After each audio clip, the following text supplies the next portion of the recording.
সুপ্রিয় দর্শক মণ্ডলী, ফ্রন্টলাইনে স্বাগত জানাচ্ছি আপনাদের সবাইকে। দর্শক মণ্ডলী, আমাদের সঙ্গে রয়েছেন আরশাদ মাহমুদ, সাংবাদিক। অনেকগুলো পরিচয় আছে। ওয়াশিংটন পোস্টে কাজ করেছেন, নিউ ইয়র্ক টাইমসে কাজ করেছেন, কখনো বিশ্ব ব্যাংকেও কাজ করেছেন।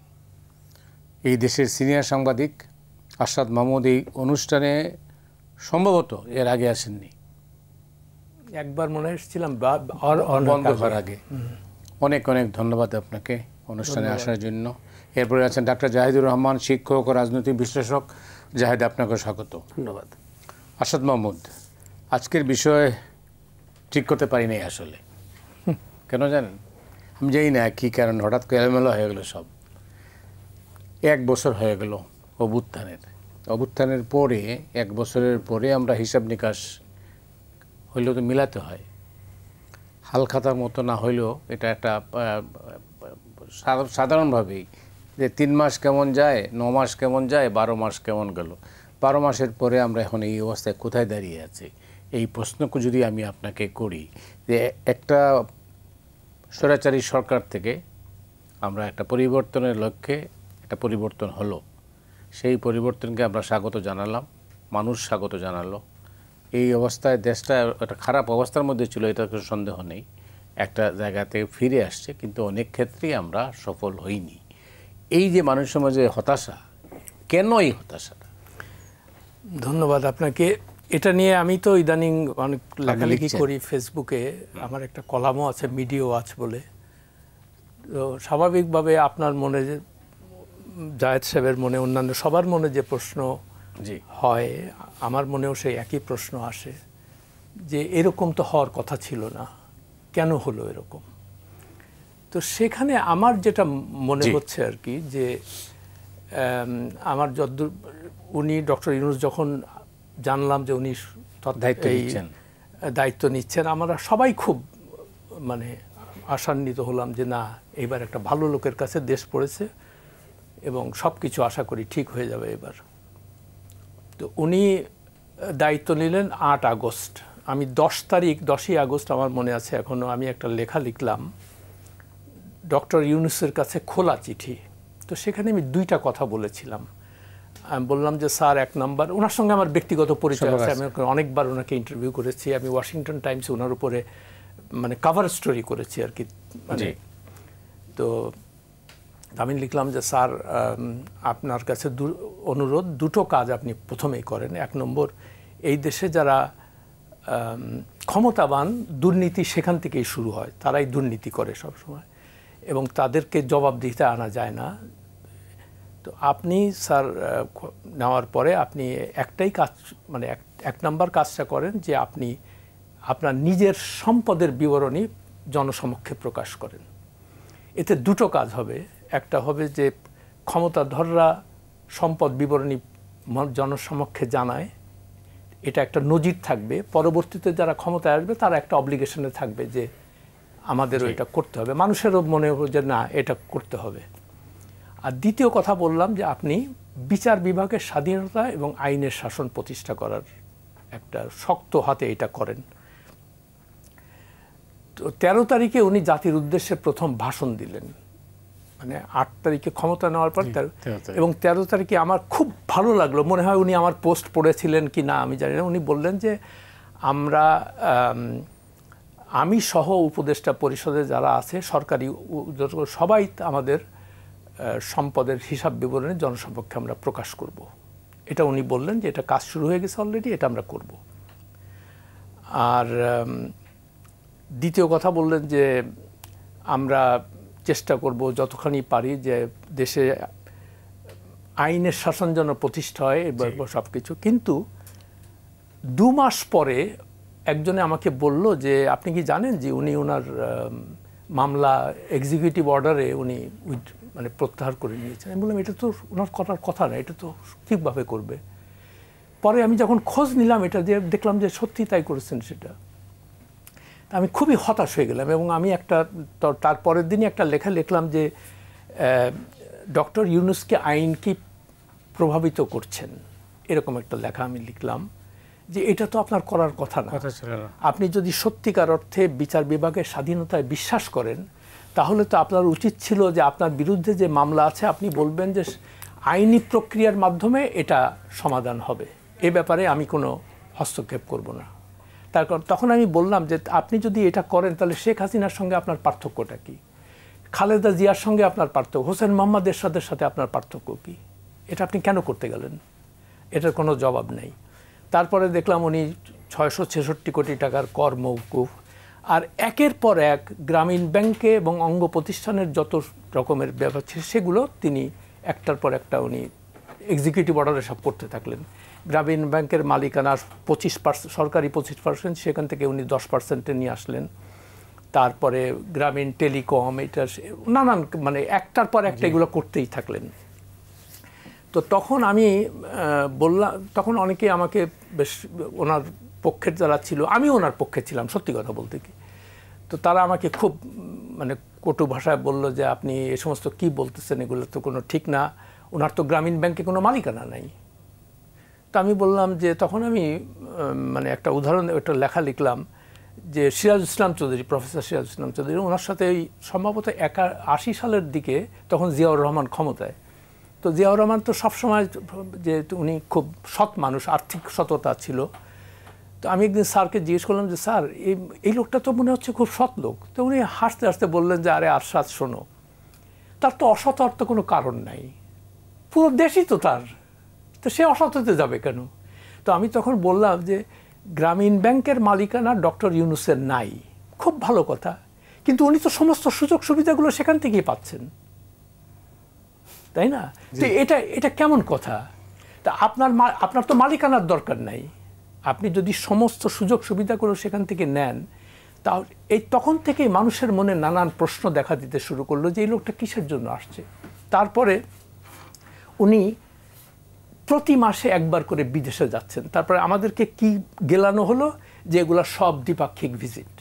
তো আমি লিখলাম যে দ্বিপাক্ষিক ভিজিট যদি হয় তো তার একটা প্রক্রিয়া চলে আর কি, দুই দেশের মধ্যে আলোচনা হয়, সেখানে এজেন্ডা কি হবে সেগুলো ঠিক হয়। তারপরে নর্মালি হোস্ট কান্ট্রি সমস্ত খরচ বহন করে, যে ওখানে হোটেলে থাকা যাওয়া এগুলো সব নর্মাল প্র্যাকটিস আর কি, যত আপনাকে দাওয়াত দেয়, আমরা যেমন কাউকে দাওয়াত দিলে সেইভাবেই সেটা করি।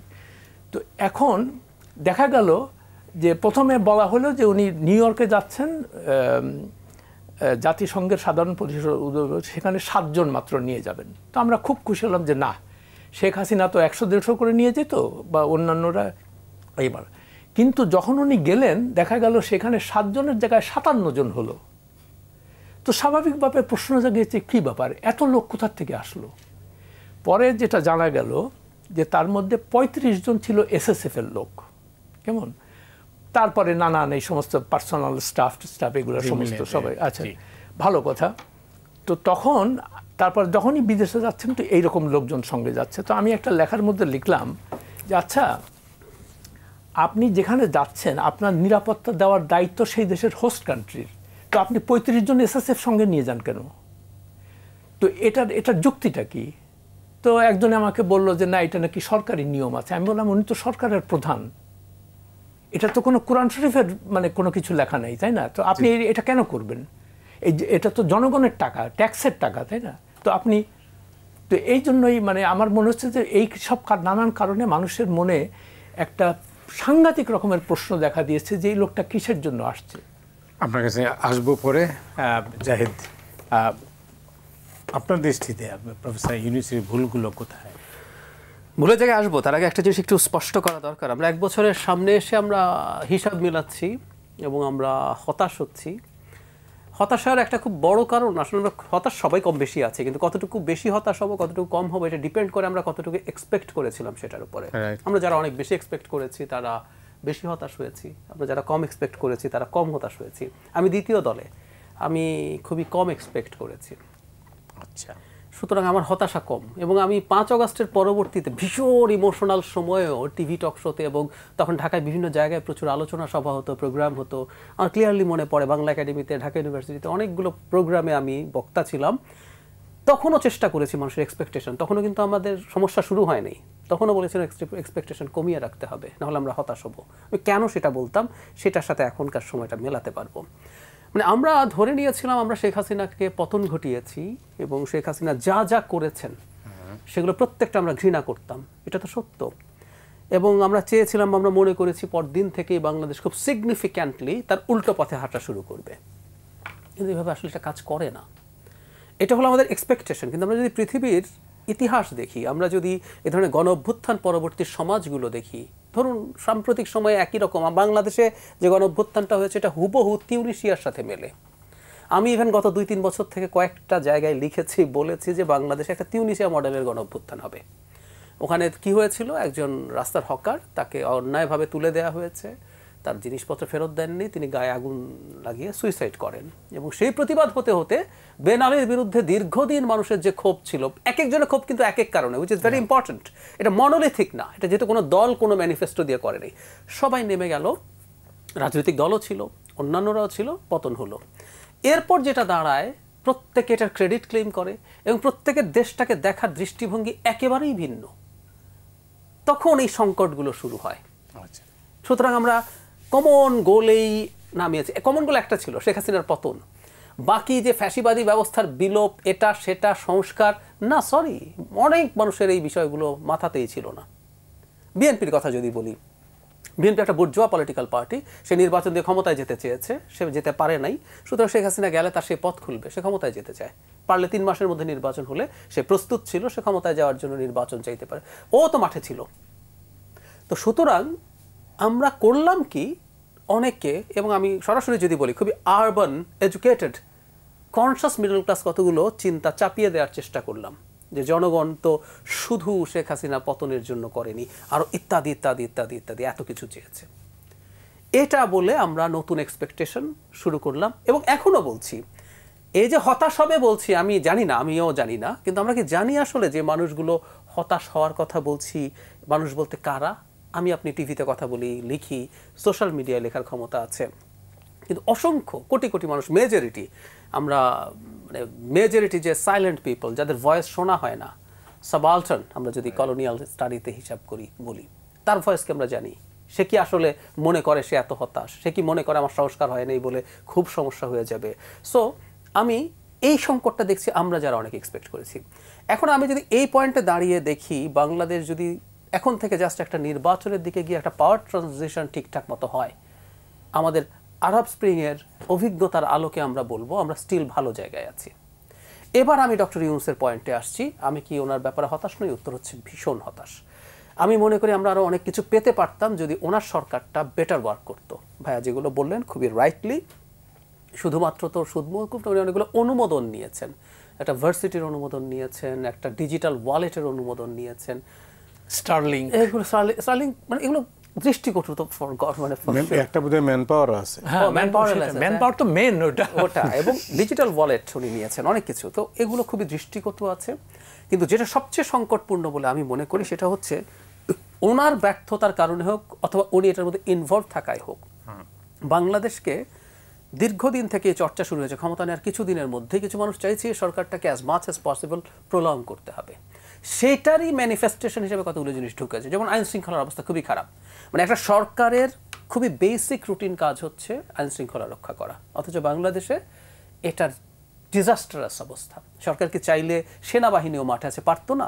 আমার আর্গুমেন্ট হচ্ছে সরকার আন্তরিকই না। নিদেন পক্ষে আপনি স্বরাষ্ট্র উপদেষ্টাকে তো সরানোর চেষ্টা করতেন, যে ঠিক আছে ওনাকে দিয়ে হচ্ছে না, আমি অন্য একজনকে দায়িত্ব দিই অথবা নতুন কাউকে আনি, তার সাথে একজন বিশেষ সহকারীও আছেন, অথচ ব্যাপারগুলো কিছুই আমরা তার জায়গা থেকে দেখিনি। সুতরাং তার ব্যর্থতার কারণে আমাদের অনেক সংকট হয়েছে, তার ব্যর্থতার কারণে আমাদের দলগুলোর মধ্যে কনফ্লিক্ট অনেক বেড়েছে, এবং তার সংকটের কারণে তার সরকারের কিছু কিছু মানুষ সরকারের মধ্যে থাকা এবং সরকারে থাকা কিছু মানুষ বাইরে কিছু মানুষের সাথে যোগসাজশের মাধ্যমে এই সরকারকে যত সম্ভব বাড়িয়ে দেওয়া যায় সেই। আপনি বলতে যাচ্ছেন সরকারের ভেতরে সরকার?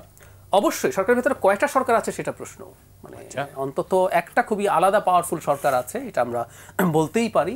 আমরা দেখতে পাই যে কিছু কিছু মানুষ এমন সব এজেন্ডা নিয়ে আসছেন, কিছু কিছু মানুষ হঠাৎ করে এসে সারা জীবন দেশেও ছিলেন না, এত পাওয়ারফুল হয়ে গেলেন যে তাকে ডিফ্যাক্টো ডেপুটি চিফ অ্যাডভাইজার মনে হয়। তিনি একাধারে রোহিঙ্গা বিষয়ক হাই রিপ্রেজেন্টেটিভ, তখনই উনি মন্ত্রী, এরপর চিফ ন্যাশনাল সিকিউরিটি অ্যাডভাইজার পদ তৈরি করা হলো, তাকে ডিফেন্স মিনিস্ট্রিতে দেওয়া হলো, এবং এসে উনি নতুন নতুন সব ইস্যু সামনে আনলেন যেগুলোর কোনো প্রয়োজন ছিল না, এবং এই আলাপগুলো আছে আসলে, এবং ভ্যালিড কারণেই আছে।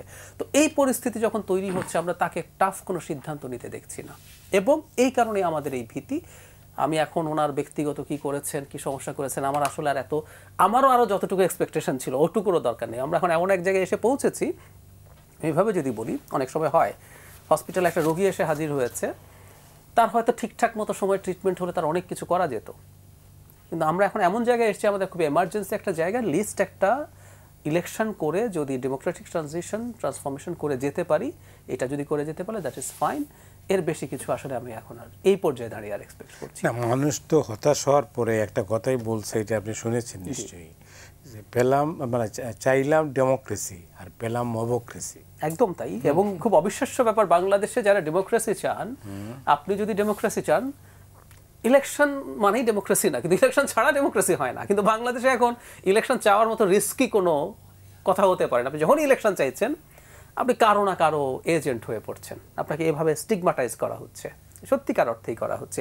এবং একই রকম শেখ হাসিনার মতো প্রবণতা, যেমন শেখ হাসিনার সময় নির্বাচনকে ম্যানিপুলেট করার জন্য উনি পেছাতে চান, ম্যানিপুলেট করতে চেয়েছেন, এই জন্য বলছে ভালো নির্বাচন জরুরি না, আমি তো উন্নয়ন দিচ্ছি তোমাকে।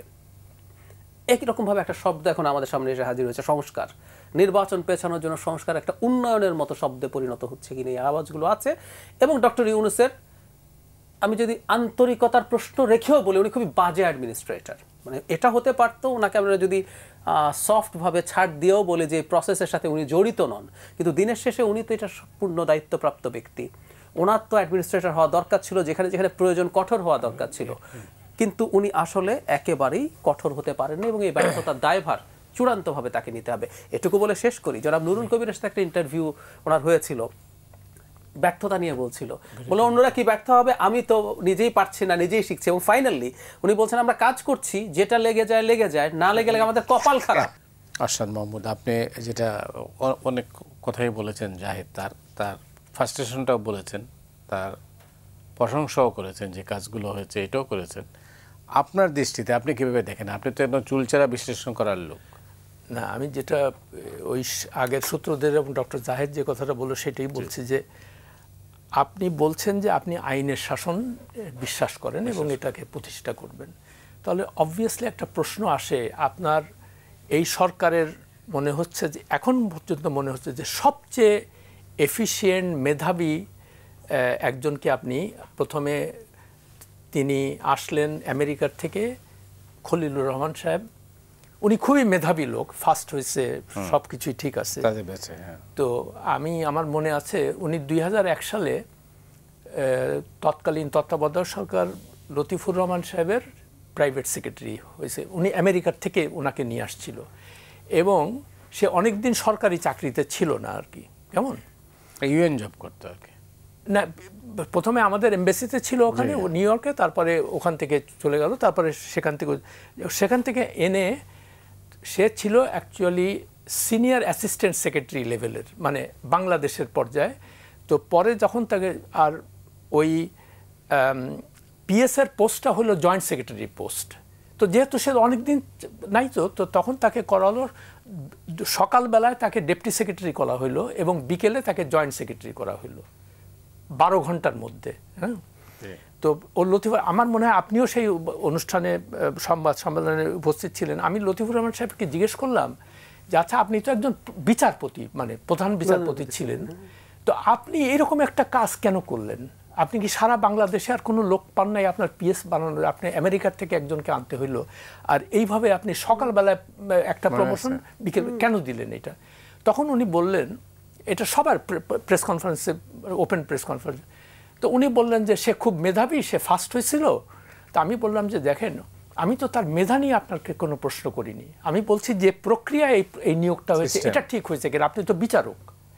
তো তখন উনি আমতা করতে থাকলেন, যাই হোক পরে, এবং সেই এই অক্টোবর মাসের 2 তারিখে, তখন ওখানে থাকার অবস্থায়, এটা পত্রপত্রিকা আসছে, প্রথম আলো, জনকণ্ঠ, সব পত্রিকায় আসছিল, সেখানে অক্টোবর মাসের 2 তারিখে ওই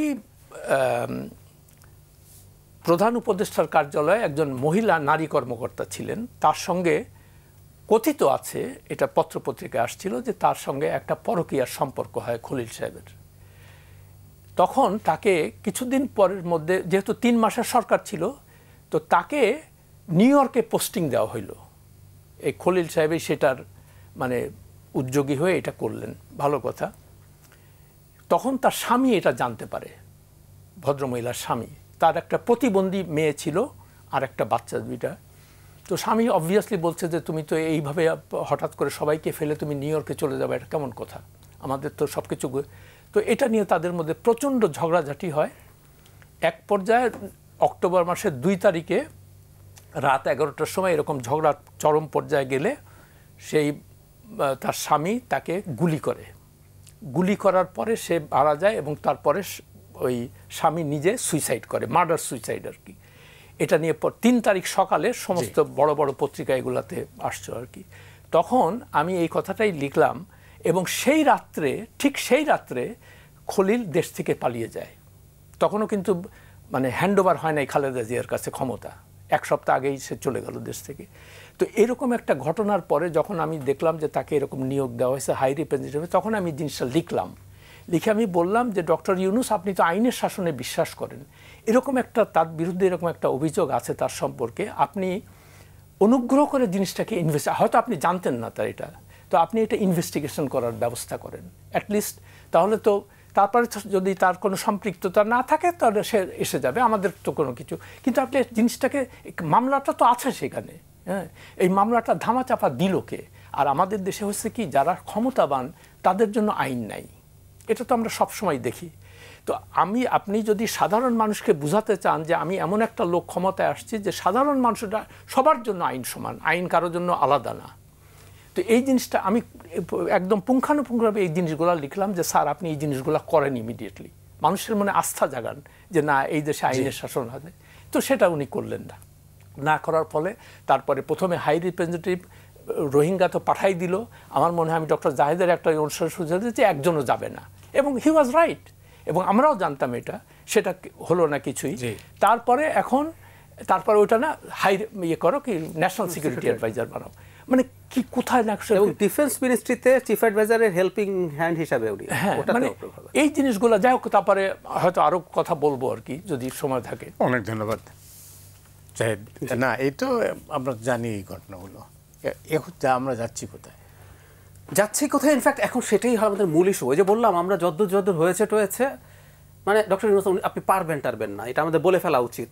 কারণ হচ্ছে উনি নিজে বসে রাজনৈতিক দলগুলোকে বলছেন, এবং কিছু হলেই সরি এভাবে বলার জন্য অজুহাত ভালো লাগে না, 1 বছর পর পতিত শক্তি এটা করছে আওয়ামী লীগ বাংলাদেশের নির্বাচনকে হ্যাম্পার করার মতো কোনো শক্তি সামর্থ্য রাখে না। আগামী বহু বছর লাগবে তার ওই অবস্থা হতে। 2-1টা জায়গায়, গোপালগঞ্জের মতো 2-1টা জায়গায় ঝামেলা করার শক্তি পেতে পারে, তাও সরকারের দোষ। আপনি 1 বছর কি করেছেন আসলে ওখানে? তাহলে যে সরকার নিজে বলে রাজনৈতিক দলগুলোকে, বিশেষ করে যে প্লেন ক্র্যাশের পর সচিবালয় এবং অ্যাডভাইজারদেরকে আটকের ঘটনার পর ওই যে ওখান থেকে বেরিয়ে, যেটা শাহাদাত হোসেন সেলিম আমার সাথে একটা টক শোতে নিজে আমার সাথে পাশে বসে বলছেন যে এরকম পরিস্থিতি হলে কিভাবে নির্বাচন হবে। মানে যে মানুষটা এই আলাপ করছেন, তো সেই মানুষটা কথার কথা, ওনার তো সর্বোচ্চ সীমা জুন মাস। ফেব্রুয়ারিতে যদি হতে না পারে, 4 মাসে উনি কি ম্যাজিক দেখাবেন? যদি 4 মাসে উনি ম্যাজিক দেখান, এর মধ্যে ম্যাজিকটা দেখাননি কেন? না জাহেদ, এটা তো স্বীকার করবেন আপনি, এই সরকারের মেয়াদ কতদিন এটা তো নির্ধারণ করা হয়নি। না, হয়নি, কিন্তু তারপরে যেহেতু একটা নির্বাচনের ডেট উনি সর্বোচ্চ বলছেন, আমরা মোটা দাগে ধরে নিতে পারি ওনার ভাষ্য মতেই এখন পর্যন্ত। কিন্তু এই কথাটাই বলতে চাইছি। তো তাহলে এই মুহূর্তে সামনে কি আছে? সামনে হচ্ছে আসলে আমাদের আর অত কিছু দরকার নাই, সংস্কার যদ্দূর ঐক্যমত্য হয়েছে, কিন্তু নির্বাচন পেছানোর মতো চেষ্টা দেখছি, প্রবণতা দেখছি, কাজ করা দেখছি। ধরুন এনসিপি বলছে তারা এখন গণপরিষদ নির্বাচনের জন্য মাঠে নামবেন। তারা বলছেন তাদের চাওয়া মতো 2-3টা সংস্কার বাকি আছে, ওগুলো যদি না হয় তারা জুলাই সনদে সাইন করবেন না। কিছু হলেই তারা বলছেন এই পরিস্থিতিতে কিসের নির্বাচন? ওই যে গোপালগঞ্জে ঘটনার পর হান্নান মাসুদ স্ট্যাটাস দিয়েছেন। আবার শুধু ওনারা একা না, ওনাদের সাথে জামাত অ্যালাইন্ড, পাটগ্রামে বিএনপির লোকজন থানায় হামলা করেছে, সাথে বলছেন এই অবস্থায় কিসের নির্বাচন? সো নিরাপত্তাকে কারণ হিসেবে দেখিয়ে নির্বাচন পিছিয়ে দেওয়ার একটা ছক আছে। এই ছক যদি থেকে থাকে আপনি প্রেডিক্টও করতে পারবেন এই ধরনের নিরাপত্তা ইস্যু আরও তৈরি করা হবে। এবং এর সাথে সরকার একটা অংশ জড়িত। আমি একটা প্রমাণ দিই। সচিবালয়ে স্টুডেন্টরা ঢুকতে চেয়েছে, ঢোকার পর গাড়ি ভাঙচুর যখন করলো তখন বল প্রয়োগ করা হয়েছে। পুলিশকে প্রয়োজনে কিন্তু বল প্রয়োগ করতে হবে। আমি প্রায় বলি শেখ হাসিনার মতো করে না, লিগালি বল প্রয়োগ করতে হবে এবং ডিসপ্রপোর্শনেট বল প্রয়োগ করবে না, যতটুকু প্রয়োজন ন্যূনতম ততটুকু করবে। তো ঢোকার পর ভাঙচুরের পর আপনি বল প্রয়োগ করলেন, আপনি গেইটে কাজটা করলেন না কেন? এখন কি দাঁড়ালো? 1 বছর পরেও সচিবালয়ের গেট ভেঙে কয়েকশো লোক যদি হয় ঢুকে ভেতরে তাণ্ডব চালাতে পারে, তারপরে কথা কি? এই অবস্থায় কিসের নির্বাচন? তো সরকারের একটা অংশ আছে এই ঘটনাগুলো ঘটতে দেয়। মবের ঘটনা একটার পর যখন একটা ঘটতে থাকে, আপনি যখন কোনো ব্যবস্থা নেন না, আপনি সেটা হতে দিয়েছেন।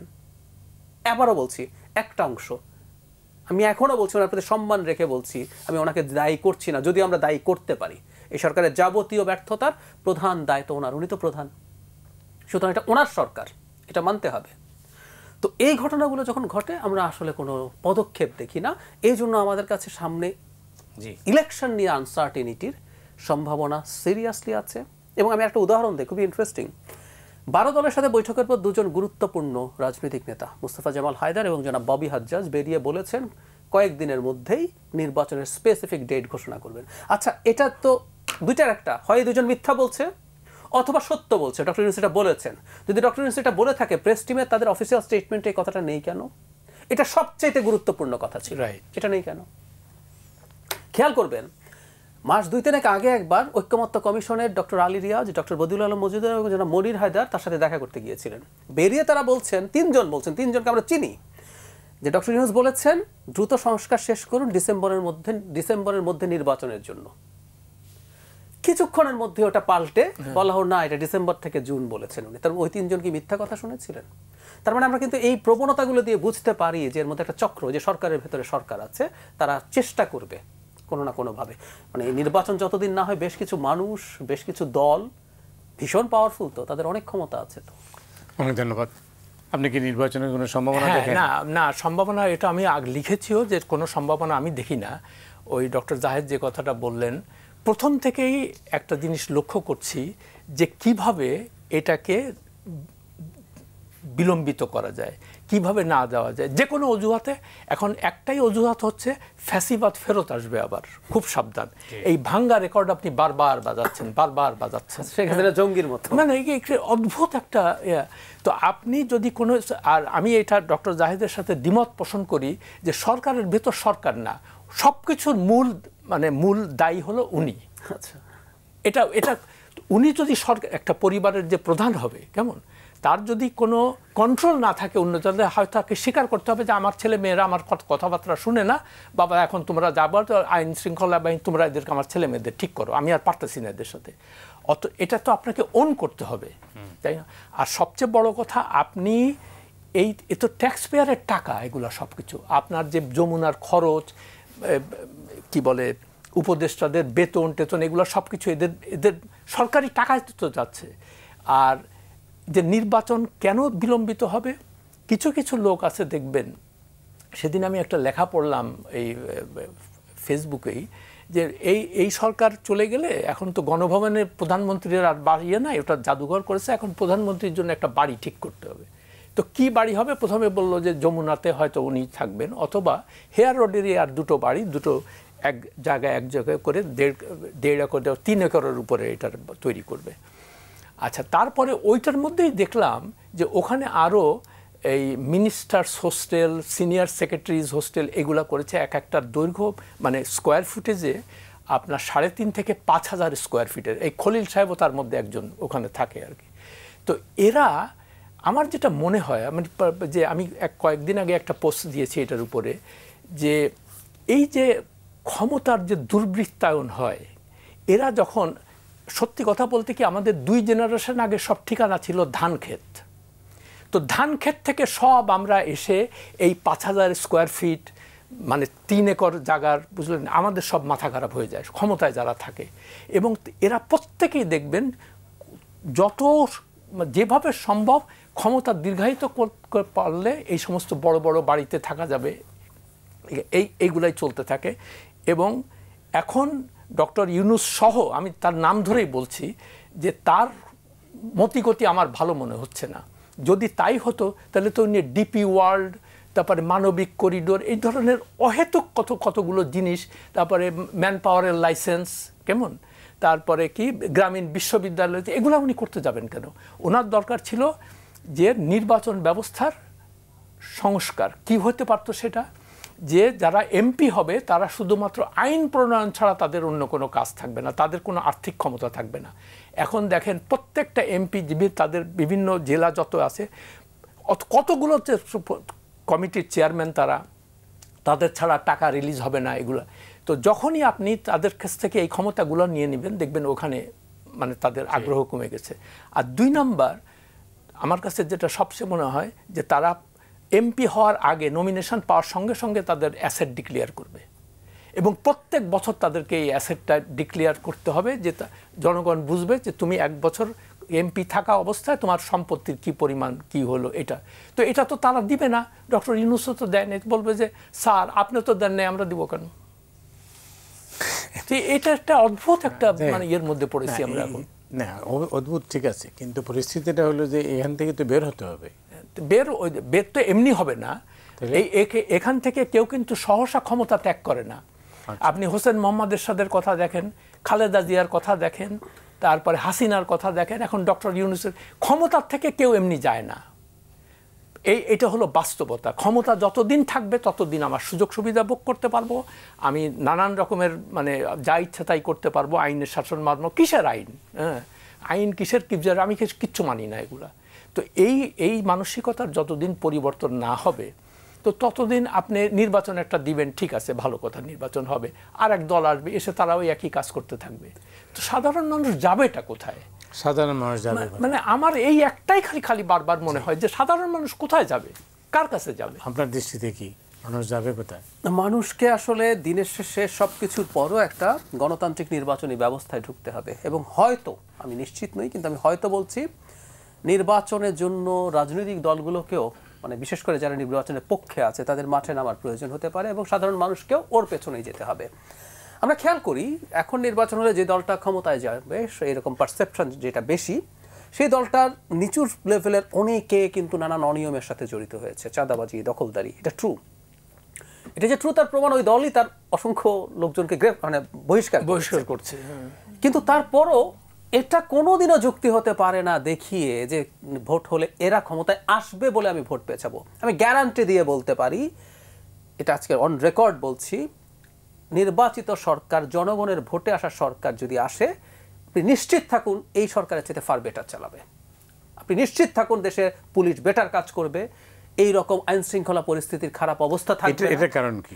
এটার কারণটা খুব সহজ, সেটা হলো ধরুন পুলিশে এখন কাজ করার ক্ষেত্রে কি দাঁড়াচ্ছে, যখন একটা রাজনৈতিক দল ক্ষমতা আসে তার কিন্তু সংগঠন থাকে। আমাদের দেশ তো স্ট্রাকচার ডেভেলপড হয়নি। ওয়েস্টে কে ক্ষমতায় সেটা বিষয় না, দেখা গেল যে প্রত্যেকটা প্রতিষ্ঠান তার মতো করে ইন্ডিপেন্ডেন্টলি চলে। কিন্তু একটা রাজনৈতিক দল যখন ক্ষমতায় থাকে তার কিন্তু একদম গ্রাসরুট পর্যন্ত সংগঠন থাকে, এক ধরনের কাউন্টার চেক অ্যান্ড ব্যালেন্স থাকে। সুতরাং পুলিশ কি করলো না সেই অপশন। নাম্বার 2, ইকোনমির অবস্থা খুবই খারাপ। আমাদের গত 5 বছরে সবচেয়ে কম আমদানির এলসি খোলা হয়েছে। আমাদের ডলারের রিজার্ভ দেখে অনেকে খুশি হচ্ছে, এটার কারণ আসলে অর্থনীতি কাজ করছে না ভালো, আমরা ইম্পোর্ট করতে পারছি না, আমাদের ইনভেস্টমেন্ট হচ্ছে না, কনজাম্পশন কমে যাচ্ছে। যখন একটা নির্বাচিত সরকার আসবে মুহূর্তে যেটা হয়, ব্যবসার সবচেয়ে খারাপ জিনিস হচ্ছে আনসার্টেনিটি। মানে ডক্টর ইউনূস যদি বাংলাদেশকে বেহেশত বানায় ফেলতেন, আপনি আমি যদি ব্যবসায়ী হতাম আমরা কি মনে করব, এই বেহেশত তার 6 মাসের, আমি বরং এর পরে কি আসে সেটা দেখি, সেটার মতো করে ইনভেস্ট করি। এটাই নিয়ম, সারা পৃথিবীর নিয়ম এটা। তার উপরে উনি খারাপ সরকার চালাচ্ছেন। সো আমাদের অর্থনীতিও অটোমেটিকলি যে ইনভেস্টমেন্ট জমে আছে অটোমেটিকলি ওগুলো বাজারে আসবে, ডোমেস্টিক ইনভেস্টমেন্ট, এবং তার সাথে সাথে এটা যখন বাড়বে তখন ফরেন যে এফডিআই সেটা বাড়তে থাকবে। এগুলো একদম খুবই বেসিক ইকোনমিক্সের তত্ত্ব। এগুলো যখন হবে আপনি দেখবেন ইকোনমিক অ্যাক্টিভিটি যখন বাড়বে ভালো চলবে। এবং যেটা সবচেয়ে জরুরি কথা, নির্বাচিত সরকার এবং পরবর্তীতে যদি আরেকটা নির্বাচন থাকে, মানে নির্বাচিত হলেই হবে না, যদি দেখে সামনে আরেকটা নির্বাচন আছে, তখন আপনি চান বা না চান মানুষের জন্য কাজ করতে হবে, অপশন নেই। ধরুন বিএনপি ক্ষমতায় আসলো, এনসিপি, জামায়াতে ইসলামী কিন্তু তীব্র বিরোধিতা করবে, যেখানে যেখানে সমস্যা হবে ও কিন্তু শোরগোল করতে থাকবে। এবং বিএনপি ভয় পাবে সে যদি শেখ হাসিনা না হয়ে যায়, যে আমাকে আবার ভোটে জিততে হলে তো আমাকে এগুলো রেস্ট্রিক্ট করতে হবে, তার মানে কেয়ারটেকার আসতে হবে আর কি, পরিষ্কার কথা। তো ওটাও কেয়ারটেকার সবাই এগ্রি করেছে। সুতরাং নির্বাচিত সরকার জনগণকে ভয় পায়, যে সরকার নির্বাচিত না তাকে জনগণ ভয় পায় সাধারণত। এই সরকারের কথা বলছেন, শেখ হাসিনা কিন্তু আমরা ভয় পেতাম। আর উল্টো নির্বাচিত সরকার সারাক্ষণ জনগণের ভয়ে থাকবে। ইভেন আমি আপনাকে একটা প্রশ্ন করি, ধরুন বিএনপির লোকজন অনিয়মে জড়িয়ে আছে, বিএনপি যদি বহিষ্কার না করতো, বিএনপি কি ভোটে জিততো না আগামী ভোটে? এর কারণ যোগ্যতা না, বিএনপির কোনো শক্ত প্রতিপক্ষই নাই এখন, কিন্তু দেখুন তারপরও সেটা অ্যাড্রেস করছে। হয়তো নিজের সদিচ্ছাই আছে, না থাকলেও কিন্তু সে মানুষকে ভয় পাচ্ছে, আচ্ছা মানুষ তো এগুলো দেখছে, সো আমি কিন্তু স্টেপ নিতে হবে। ভবিষ্যতে যখন সে ক্ষমতা আসবে তখন তো আমরা নতুন প্রশ্ন করব। এখন তার বহিষ্কার করে বাঁচতে পারছে, আমি যখন আপনি ওকে গ্রেফতার করেছেন, ওর বিচার করছেন, কারণ আপনার হাতে তখন ক্ষমতা আছে। এই চাপগুলোই দিনের শেষে আসলে গণতান্ত্রিক নির্বাচিত সরকারকে অনেক বেটার পারফর্ম করায়। এটাই, এই কথাটাই মানে আমি জাস্ট একটু আরো একটা যে নির্বাচন ছাড়া তো আর কোনো বিকল্প নাই, কেমন? তো আপনি বারবার করে আইন শৃঙ্খলার অবনতি, তারপরে বলছে জুলাই সন্দেহ, আপনারই এই যে দলটা এনসিপি নামে, ওটা ওনারই দল, এটা তো আর অস্বীকার করার উপায় নেই। তো তাকে যখনই তারা কোনো কিছু বলছে, এটা তারই কথা তারা বলছে আর কি, যে এটাকে যতখানি পিছানো যায় বা দীর্ঘায়িত করা যায় তাহলে সুযোগ সুবিধাগুলো ভোগ করতে পারবো। আর সত্যিকার অর্থে যদি আপনার এই দেশের কল্যাণের কথা আপনি চিন্তা করতেন, তাহলে তো আপনার যে কাজগুলো, আপনি তো মানে 10 মাসে 11 বার বিদেশে যান না, তাই না? আপনি যে মৌলিক সংস্কারগুলো ছিল, যে বিচার বিভাগকে কোনোভাবেই আমরা করব না, এটা হস্তক্ষেপ করব না, আইন তার নিজস্ব গতিতে চলবে, এবং যারা অন্যায় করবে তাদেরকে আইনের আওতায় আনা হবে। এই জিনিসগুলো, এই বেসিক কতগুলো জিনিস হলে মানুষের মনেও আস্থা ফিরে আসতো যে না, এই তাহলে আমাদের একটা ভবিষ্যৎ আছে। তো এই জিনিসগুলো যতদিন আপনি দীর্ঘায়িত করবেন, ততদিন স্বাভাবিকভাবে মানুষের মনে সন্দেহ হবে যে আপনার আসল উদ্দেশ্যটা কি। আসল উদ্দেশ্য আপনার কাছে আপনি কি দেখছেন? না, উদ্দেশ্য উনি তো বলছেন নির্বাচন দিয়ে চলে যাবেন। হ্যাঁ, তো চলে যাবেন, তো উনি তো যাচ্ছেন না। কথাটাও ছিল যে উনি যেহেতু ডক্টর জাহেদ যে কথা বললেন, আপনি প্রত্যেকটা সেক্টরে আপনার ব্যর্থতা, তারপরে আপনি এগুলো ওন করছেন না। আপনি বলছেন ও এই অবস্থায় কিভাবে নির্বাচন দিব, উনি বলছেন না, মানে ওনার সাঙ্গপাঙ্গ যারা তারা বলছে আর কি। তো উনি বলতে তারা জুলাই সনদে আমি স্বাক্ষর করব না। তো তিনি বললেন যে একটা গ্রুপ যদি না করে তাহলে আমি কীভাবে ইলেকশনের ডেট দিব। তো এখানে আপনার যে মানে মনের কি চিন্তা, এটা তো মানুষ ধীরে ধীরে বুঝতে পারছে জিনিসটা। আপনি ম্যান পাওয়ারের লাইসেন্স কীভাবে নেন আপনি আমাকে বলেন তো? যেটা আপনি যদি সত্যিকার অর্থে দেশপ্রেমিক হইতেন, তাহলে এই সেক্টরটা আমরা সবাই জানি যে সবচেয়ে দুর্নীতিগ্রস্ত সেক্টর। আপনার তো উচিত ছিল যে এই সেক্টর থেকে দুর্নীতি কীভাবে আমি দূর করব সেটা করব, কিন্তু আপনি না করে আপনি ওইটার একটা লাইসেন্সে ওইখানেও আমার ভাগ বসাইতে হবে। না, উনি দুর্নীতি করবেন না ওখানে। না, কোথায় করবে না? ওই কিতে বা ম্যান পাওয়ারের ব্যবসা। হ্যাঁ, তো তার মানে অন্যান্য যে ম্যান পাওয়ার এক্সপোর্টার যারা আছে, আদম ব্যবসায়ী যারা, তারা কি সব সাধু হয়ে যাবে রাতারাতি? এটা কোনো যুক্তি হলো? কিন্তু একটা দেশের পরিস্থিতিটা এটা তো স্বীকার করবেন যে অবস্থায় ছিল, হ্যাঁ, সেখান থেকে আচ্ছা, এইটা একটা ভালো প্রশ্ন। আমি বলি, আচ্ছা, অনেকে বলতেছে, প্রায় বলে যে উনি দেশটাকে মানে একদম ধ্বংসের হাত থেকে বাঁচাইছে। আচ্ছা, আপনি আমাকে বলেন, আমি তো অত লেখাপড়া জানি না, কেমন? তা আমি যদি ধরেন ডক্টর ইউনূসের জায়গায় আসতাম, তা আমি কি এই কাজগুলো করতাম না? আমি ব্যাংকের লুটপাটগুলা বন্ধ করতাম, আমি টাকা পাচারগুলা বন্ধ করতাম। এটার জন্য তো কোনো আপনার পিএইচডি হওয়ার দরকার নাই। It's not a rocket science যে এই জিনিসগুলা, এইখানে এই জিনিসগুলা সবচেয়ে বেশি দুর্নীতি হয়েছে, এটা আমি করতে দিব না। তারপরে জিনিসপত্রের দাম, যে আগের থেকে একটা সোর্স থেকে আমদানি হয়তো স্বাভাবিকভাবে তারা মনোপলি ছিল ইন্ডিয়ার থেকে, এই যে পোলট্রি ফিডের কথাই বলি, এখন সেটা আপনি ওপেন করে দিচ্ছেন, অন্যান্য জায়গার থেকে আমদানি হচ্ছে, দাম কমে গেছে, তাই না? স্বাভাবিকভাবে ডিমের দাম কমছে, ব্রয়লার মুরগির দাম কমছে। আপনি জাস্ট একটা উদাহরণ দিলাম। তো আপনার যে বেসিক জিনিসগুলোর থেকে যদি আপনি, তো এইখানে ডক্টর ইউনূস না, এনিবডি, একটা কলা গাছও যদি ক্ষমতা মানে তার জায়গায় বসায় দিতেন, তারা একই কাজ করতো সবাই। তার কারণ তার অন্য কোনো অপশন তো ছিল না এটা ছাড়া। সেও কি এসে কি লুটপাট করবে নাকি? তাহলে তো জনগণ বলবে যে এটা কী ব্যাপার, কোথার থেকে। কিন্তু পরে আমরা তার যে কার্যকলাপগুলো দেখতে পাচ্ছি, সেইটার জন্য মানুষের মনে হতাশা এবং মানুষের মনে নানা প্রশ্ন দেখা দিচ্ছে যে এই জিনিসগুলো তো আপনার করার কথা ছিল না। আহসান মনসুর উনি একটা, সবাই বলতেছে খুব বাংলাদেশ ব্যাংকের, আপনি জানেন যে সে এখন বিদেশে, ইতিমধ্যে সে অলরেডি প্রায় 3 মাস দেশের বাইরে। আপনি একটা ধোয়া তুলছেন কি আমি কি অর্থ পাচারকৃত অর্থ ফেরত আনবো, আপনি খুব ভালোভাবে নিজেই বলছে যে এটা 5 বছরের আগে হবে না, তাহলে আপনি বারবার একই এজেন্ডা নিয়ে বিদেশে কেন যাচ্ছেন? আপনি তখন জানেনই যে এটা সম্ভব, তাহলে আপনি এই দেশের টাকা মানে জনগণের ট্যাক্স পেয়ারের টাকা খরচা করে বারবার আপনার দুবাই দেখেন, বসুন্ধরার মানে মালিকেরকে আপনি বাংলাদেশ ব্যাংকে ডেকে কফি খাওয়াইতে ডাকছেন, খুনের আসামি, অর্থ পাচার তার বিরুদ্ধে মামলা আছে, দুদকের মামলা আছে, দুর্নীতির মামলা আছে, সেই লোককে কি আপনি বাংলাদেশ ব্যাংকে ডেকে কফি খাওয়াইতে পারেন? তারপরে বলতেছে আমরা চেষ্টা করতেছি ওদের কাছ থেকে মানে মানে আপোষে টাকা পয়সা ফেরত আনা যায়। এটা কি মানুষের মনে যে নানান প্রশ্ন দেখা দিচ্ছে এইসব কারণেই। অনেক ধন্যবাদ আপনাকে। কাছাকাছি প্রায় শেষ প্রান্তে। জাহেদ, মানে এই হতাশা তো দেখলাম, কিন্তু আমাদের তো একটা আশার আলো তো থাকতে হবে নাকি? আশার আলো এরকমভাবে যদি বলি, আমরা আমাদের প্রধান উপদেষ্টার যে এত জীবনের অর্জন সেটা নিয়ে, আমি আমার এক মেডিকেল কলেজের বন্ধুর মা ঘটনাচক্রে ডক্টর ইউনূসের সরাসরি স্টুডেন্ট ছিলেন চিটাগং ইউনিভার্সিটিতে।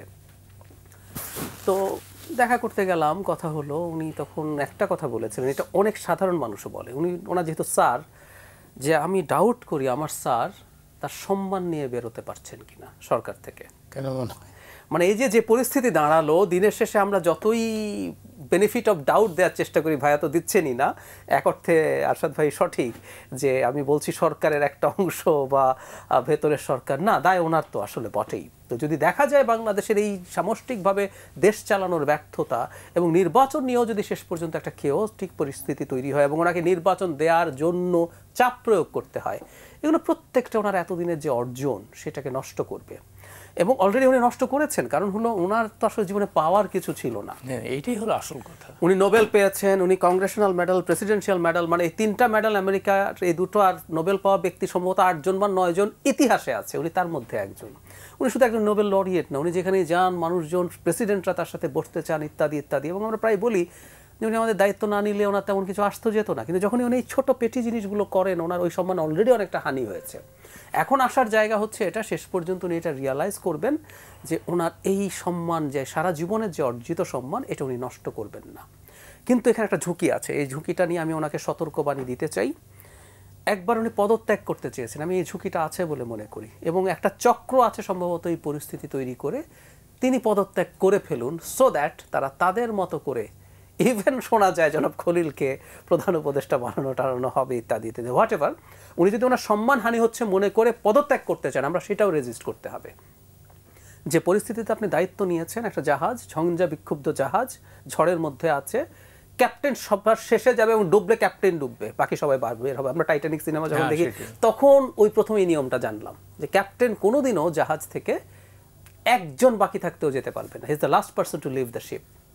সো ওই পরিস্থিতি হওয়া যাবে না। এবং আসার জায়গায় আমি এইভাবে দেখতে চাই যে উনি ওনার সম্মানকে, নিজের অর্জিত গোটা জীবনের, ওনার জীবনের একেবারে সায়ান্নে তিনি পৌঁছে গেছেন, প্রায় ওনার পাওয়ার কিছু নাই, হারাবার অনেক কিছু আছে ওনার নাম। কিন্তু এইটা উনি বুঝতে পারছেন না। কেন বুঝতে পারছেন না আমি জানি না, প্রায় বলি যে ক্ষমতার চেয়ারে মনে হয় কোনো একটা সমস্যা আছে। মানে আমরা আজকে এখানে সমালোচনা করছি, আমাদেরকে ওখানে গিয়ে বসিয়ে যদি দেয়, এখন এইভাবেও যদি বলি, এবারই প্রথম একটা ক্যাবিনেট হলো যার প্রায় সব মানুষকে আমরা দীর্ঘদিন থেকে চিনি, আমরা ইন্টারাক্ট করেছি, অনেকে ঠিকঠাক আছেন কিন্তু অনেকে আবার পাল্টে গেছেন, তার অ্যাটিটিউড, তার কথাবার্তার ঢং। এবং আমি মাঝে মাঝে বলে দেখি যে বাইরে তো এরকম হচ্ছে, আমি দেখলাম যে উনি ডিনাই করছেন, মানে শেখ হাসিনার যেমন একটা ডিনায়াল ছিল, না না এটা কোনো ব্যাপার না, আমাদের সব ঠিক আছে ইত্যাদি ইত্যাদি, এই ধরনের প্রবণতা আছে। সো ওই জায়গার সম্ভবত একটা সমস্যা আছে। আপনার যেটা বলছেন যে ওনার ঝুঁকিটা, হ্যাঁ, ওনার ঝুঁকির সঙ্গে বাংলাদেশের ঝুঁকিটাও সামনে আসছে। আর সবচেয়ে বড় ওনার তো হারানোর কিছু নাই, তাই না? ওনার তো গেন করার কথা সব কিছু, কিন্তু দুঃখটা ওই জায়গায় লাগে যে আমাদের এত আশা ছিল ওনাকে নিয়ে, এটা কি হলো? এই জন্য কাকে দায়ী করবেন? এই মানে আমি তো না, উনি নিজে না, উনি নিজে তার যে পার্সোনালিটি ছিল, বুঝলেন, তার যে মানে ক্যারিশমা কিংবা অ্যাকসেপ্টেবিলিটি, সেইটাকে উনি ক্যাপিটালাইজ করতে পারলেন না আর কি, এইটাই কষ্ট। সেই শেষ করতে হচ্ছে জাহেদ। আর যোগ করা আছে জাস্ট কিছু? একটা বাক্য যোগ করি, সেটা হচ্ছে সরকার প্রধান হওয়া বাংলাদেশের মতো একটা জটিল দেশে, মানে আমরা প্রায় এটা অনেকদিন বলতাম, আমরা সংবিধানে এই সরকার প্রধান, এই সরকারি বিভাগের শাসন বিভাগ বলি, মানে আমাদের এখানে একজন অ্যাডমিনিস্ট্রেটর লাগবে, এটা এক্সিকিউটিভ ডিপার্টমেন্ট, উনি কোনোভাবেই অ্যাডমিনিস্ট্রেটর নন, এটাই আমাদের সবচেয়ে বড় সংকটের কারণ। এখন জানি না শেষ মুহূর্তে ওনার ওই পাওয়ারটা অ্যাটলিস্ট উনি দেখাবেন, এটা আমরা চাই। জাহেদ, অনেক অনেক ধন্যবাদ আপনাকে। আসাদ মাহমুদ, আপনাকেও অনেক ধন্যবাদ। সময় নেই, না হলে হয়তো আরও কিছু শোনা যেত। দর্শক, আপনারা যারা এই অনুষ্ঠান দেখলেন, আপনাদের সবাইকে ধন্যবাদ জানিয়ে আজকের মতো এখানেই বিদায় চাইছি।